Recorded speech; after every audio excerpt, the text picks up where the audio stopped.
Just washed my hair. My shirt is a little wet.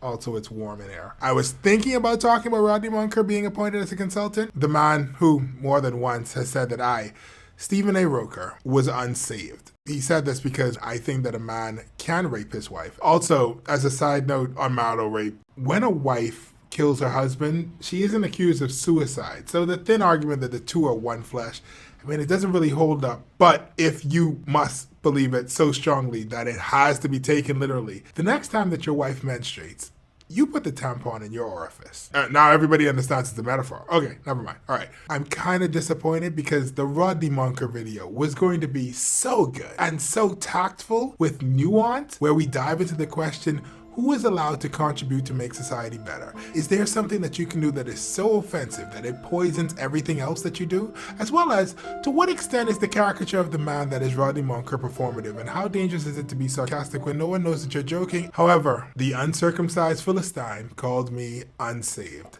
and I'd rather not get into a pissing competition with a geriatric. I said it was going to be tactful. Was.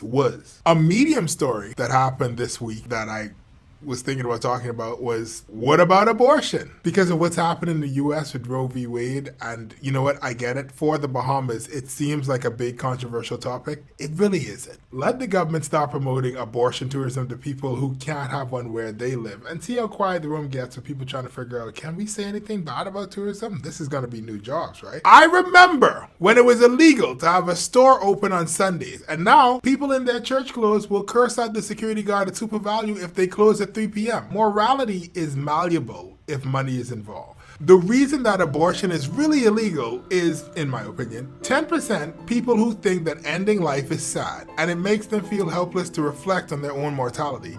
And 80%, we need poor desperate people to do horrible jobs for the next to nothing money that they're going to get paid, and then they can't refuse it because they have a crying child at home. I mean, on one hand, the public will tell you, no, keep the child. God will make a way. And then the same people will refuse to be God's vessel for that way, and instead call talk shows and say how all these people want to do is a bear piss.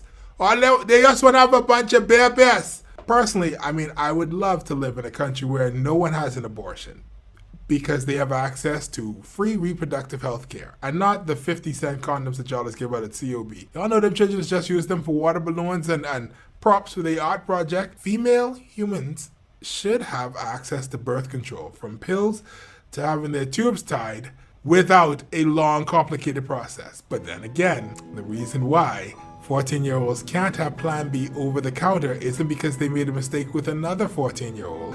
It's because we're afraid a 30-year-old made a mistake to them.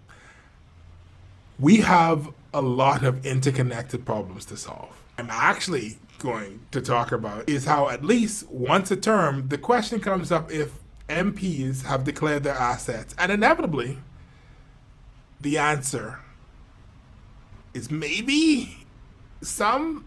We're not sure, we don't know. Like, while a broke nigga like me don't need to tell you about the $12 I leave at RBC in 2019 and how I am desperately trying to figure out how to get that back. With politicians, it's a little different. They have access to the nation's purse, and people don't trust them like that. So to prove that they are not stealing anything, once a year, they're supposed to tell us how much money and assets they have, so that we can all collectively say, you have 2 houses out west on a $28,000 salary, though. Here's the problem. Some, if not most, never declare. If you want to keep your business secret, stay a private citizen. This is what you agreed to. This is like getting married and coming home and refusing to tell your wife why you ain't hungry. And who else you been by to go eat? She could smell the crab soup on your bread. Where you get crab soup from? What Andress woman you hanging around? You know that your wife only 4'11". She can't fight no Mangrove Key woman. Mangrove Key and Andress, right? Anyway, apparently someone said that the MPs didn't because they didn't know. And then someone else explained, of course they knew, they were just busy. Too busy to do their job. Most people get fired for that. Regardless, I'm not here to beat a dead horse. What's happened has happened.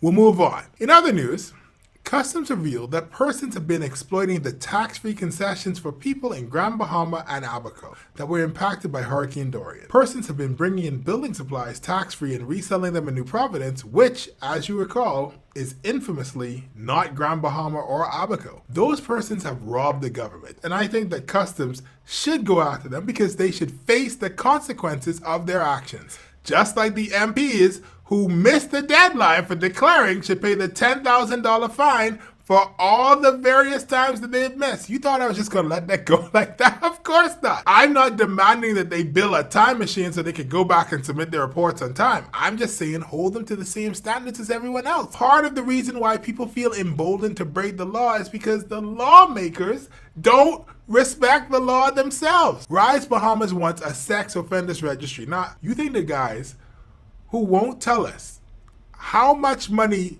they have and who all refuse to tell us how much money they have, you think that they're going to tell us who the rapists in the country are when it might be their friend's name, or worse, their name's on the list? To make the country better, we have to at least look like we're trying to do the right thing. The point of declaring is to prove that you're not corrupt, and to make corrupt people not be corrupt because they know they won't be able to get away with being corrupt. But if everyone is okay with going home with their mouth greasy and not telling their wife why they belly full, don't be surprised if after a while your wife come home with a belly full too. Why?